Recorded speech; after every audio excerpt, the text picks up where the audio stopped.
Bueno, hoy vamos a hablar de la patología benigna de la glándula mamaria. Para empezar, vamos a definir qué es la mastalgia o mastodinia, que se refiere a la tensión o al dolor a nivel de las glándulas mamarias. Es una causa muy frecuente de consulta en la consulta externa, porque hasta un 85% de las mujeres en algún momento de su vida han presentado dolor en las glándulas mamarias. El dolor no suele estar relacionado con patología maligna, suele ser más un síntoma de patología benigna. Sin embargo, en algunos casos, como carcinomas inflamatorios o carcinomas localmente avanzados, se puede presentar dolor. Hay varias teorías. Hay una que plantea que esta mastodinia se presenta por un edema que se produce en el estroma al retener agua y sodio secundario a cambios hormonales que provoca inflamación y aumento de la consistencia mamaria. Existen otras como la deficiencia de progesterona, el exceso de estrógenos, alteraciones en el cociente de progesterona-estrógeno, diferencia en la sensibilidad de receptores hormonales o secreción alterada de FSH y LH, niveles bajos de andrógenos, entre otros. Existen tres tipos en cuanto a la clasificación de la mastalgia, según el momento en que se presente en relación con el ciclo menstrual. La mastalgia cíclica se presenta 7 a 10 días previos a la menstruación, inicia habitualmente en el cuadrante superior externo, es bilateral y la tensión mamaria cede espontáneamente al iniciar el ciclo menstrual. La mastalgia no cíclica no se relaciona con el ciclo menstrual, generalmente es asimétrica en una sola glándula mamaria y se presenta más que todo en mujeres posmenopáusicas o de edad avanzada. Y por último tenemos la mastalgia extramamaria, que se produce como dolor referido o bien de la zona cardíaca, pulmonar, gastrointestinal o osteoarticular, como en el síndrome de Tietze. Es muy importante hacer una adecuada anamnesis a esas pacientes, investigando sobre la duración, el inicio, la localización y radiación, así como un buen examen físico donde se involucre en la inspección tanto de la piel como de la simetría de ambas glándulas mamarias, como si existe o no inversión del pezón. Y al examen físico no olvidar siempre una adecuada palpación tanto del paciente sentado como acostado que involucre las axilas y la zona supraclavicular. El tratamiento de la mastodinia se hace con antiinflamatorios no esteroideos. Se le recomienda a la paciente evitar el consumo de té, café, chocolate, bebidas oscuras y se debe suspender el cigarrillo.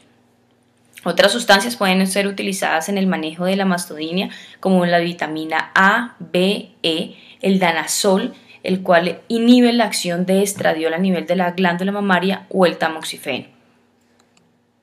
Vamos a empezar a hablar de patologías benignas de la glándula mamaria de forma específica.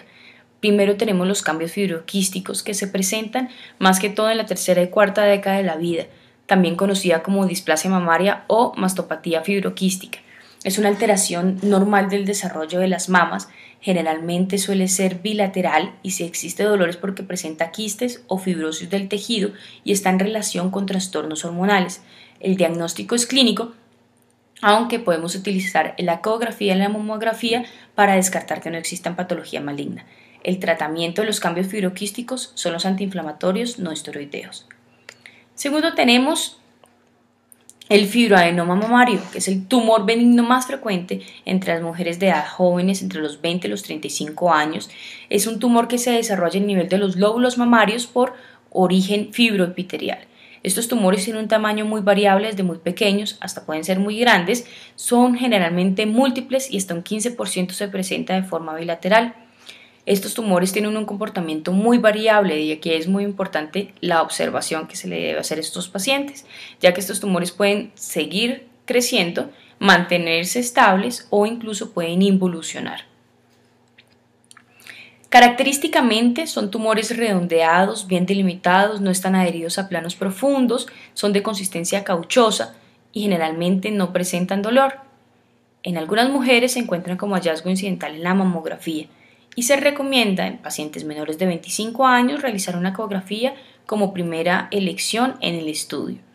Estos tumores pueden observarse haciendo un seguimiento con un adecuado examen físico y ultrasonografía o se puede realizar extirpación quirúrgica.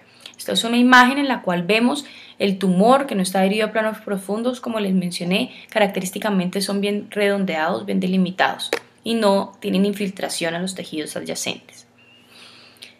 Hablemos ahora de la descarga por el pezón, conocido como telorrea.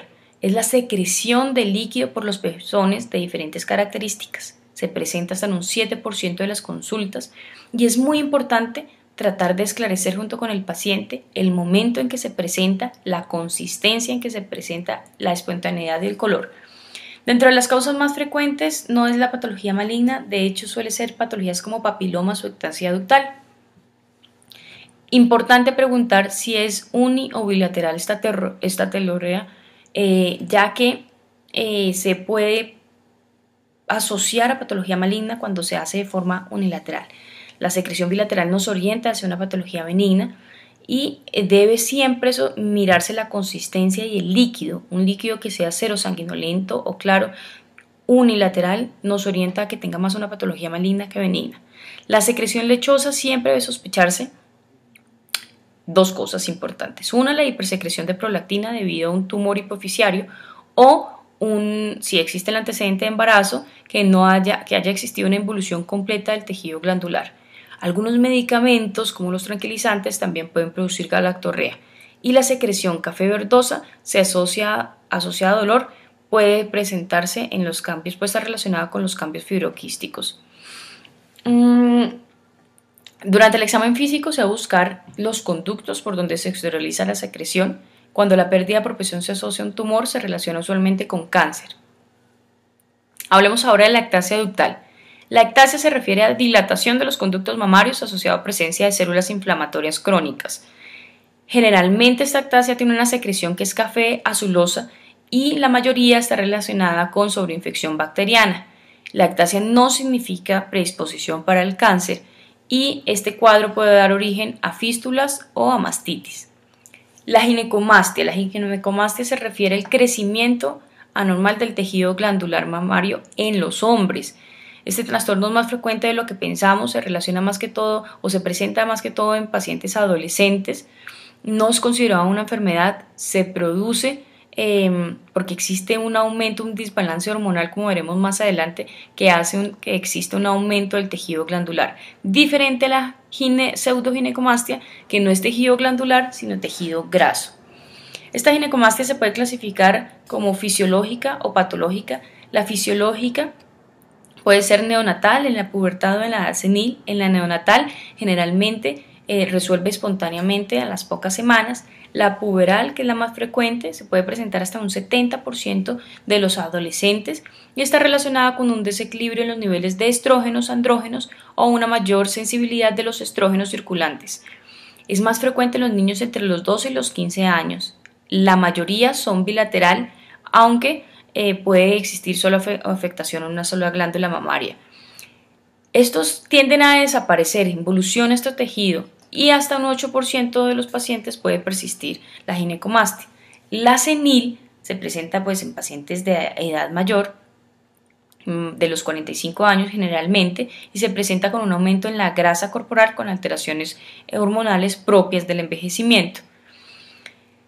Con los años se produce una disminución de los niveles de testosterona y un aumento en la tasa de conversión de andrógenos en estrógenos en los tejidos periféricos, lo cual causará un aumento del escaso tejido mamario que existe en la zona retroareolar de los varones. El tratamiento suele ser quirúrgico, sobre todo por razones cosméticas. En cuanto a la ginecomastia patológica, se refiere a una alteración del eje hormonal, como podemos tenerla en la insuficiencia renal o hepática, en neoplasias o trastornos tiroideos, en algunas enfermedades como Klinefelter o tumores testiculares. Hay algunas sustancias que pueden producir ginecomastia, como la marihuana, opiáceos, estrógenos, anabolizantes, cimetidina, entre otras. Cuando existe aumento del volumen mamario en un varón, siempre se debe descartar que no tenga una patología maligna asociada, aunque el porcentaje de cáncer en glándula mamaria en hombres es muy bajo, se debe descartar este. Puede ser hasta 1% del cáncer en hombres, de mama en hombres. Al examen físico, no solamente debemos hacer un adecuado examen físico de la glándula mamaria, sino también palpación testicular, axilas y espacios supraclaviculares. El tratamiento de la ginecomastia generalmente suele ser resección, suele ser quirúrgico, dado que la mayoría de los casos es más por razones cosméticas, sobre todo en los adolescentes, pues que les incomoda mucho tener un aumento de su glándula mamaria. También podemos hacer manejo quirúrgico dependiendo si estamos sospechando o vamos a descartar que no exista un adenocarcinoma asociado.